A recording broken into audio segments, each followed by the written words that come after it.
Graça e paz, aqui é o pastor Márcio. Qual é o papel da lei? Qual é a função da lei para os crentes? Os puritanos tinham uma visão muito interessante e profunda sobre o papel da lei que será exposto nesse momento.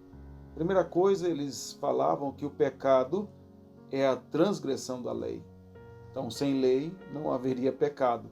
É a lei que revela o pecado. Segundo, eles diziam que a morte de Cristo é a satisfação da lei. É na morte e na obediência de Cristo que a lei encontra a sua plena satisfação. Eles falavam também que a lei, com relação à lei, que a justificação é o veredito da lei, ou seja, o fato de Cristo ter morrido na cruz e ter satisfeito todas as exigências da lei, a justificação, ou seja, nos tornar justos pelo mérito de Cristo, é o veredito da lei. A lei agora declara que nós somos justificados. Lógico que a lei declara mediante o martelo do reto juiz, que é o Pai. Um último aspecto que eles falavam é que a santificação é o cumprimento da lei por parte do crente.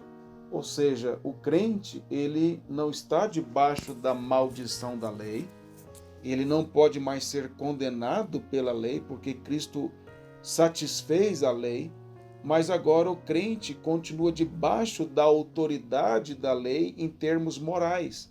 Então, a santificação do crente é a obediência à lei através de Cristo. Nós continuamos a ter que honrar pai e mãe, porque a lei diz. Nós continuamos a ser proibidos de cobiçar, porque a lei diz. Nós continuamos a ser proibidos de adulterar, porque a lei diz. Nós continuamos a ser obrigados a não furtar, porque a lei diz, a não ter ídolos, porque a lei diz, e assim por diante. Mas isso não nos condena no sentido de que nós, como estávamos antes, debaixo da maldição da lei. Mas nós fazemos isso através de Cristo, que satisfez a lei em nosso lugar. Em termos mais objetivos, o que os puritanos queriam dizer é que o pecado é a transgressão da lei de Deus, e essa transgressão trouxe condenação para o homem, e a ira do Senhor acendeu-se contra ele. A morte de Cristo na cruz pagou a dívida que constava contra nós perante o Pai, e por isso fomos declarados justos pelos méritos de Cristo. O justo morreu por injustos, que somos nós. Uma vez salvos pela graça, agora andamos em conformidade com a lei através de Cristo. Temos que obedecer à lei, mas não para sermos salvos. Isso seria impossível, mas porque fomos salvos por meio de Cristo, o qual cumpriu todos os requisitos da lei e levou sobre si as nossas maldições. A santificação é esse processo de obediência aos padrões de Deus, esse mudar de mentalidade em relação ao que é certo e errado moralmente.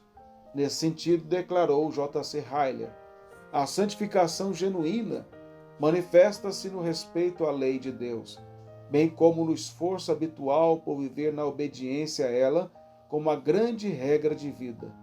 Não existe engano maior do que a suposição de que um crente nada tem a ver com a lei e os 10 mandamentos, somente porque ele não pode ser justificado mediante a guarda da lei, disse Ryle.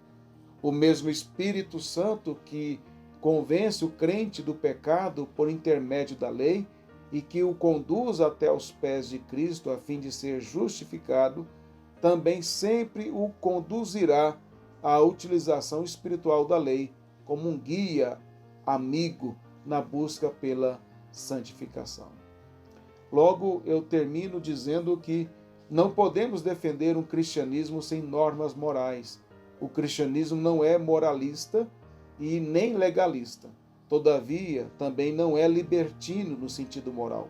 Não podemos viver de qualquer forma, fazendo o que quisermos, sem nenhuma consequência, e pensarmos que resolveremos tudo indo à igreja. A nossa relação com a lei é através de Cristo. Por causa do seu grande amor por nós e pelos méritos dele podemos guardar os seus mandamentos. Caminhar com Cristo não é pesado, pois seu fardo é suave e leve, e nele encontramos descanso para a nossa alma, como está em Mateus 11, 28 a 30. Na medida que caminhamos com Cristo, aprendemos a amar mais a sua lei e descobrimos que somos falhos e por isso precisamos diariamente nos humilhar na presença do Senhor. Porém, após nos humilharmos, vem a alegria de sabermos que somos perdoados porque Cristo se fez maldito em nosso lugar para que sejamos benditos do Pai. Amém.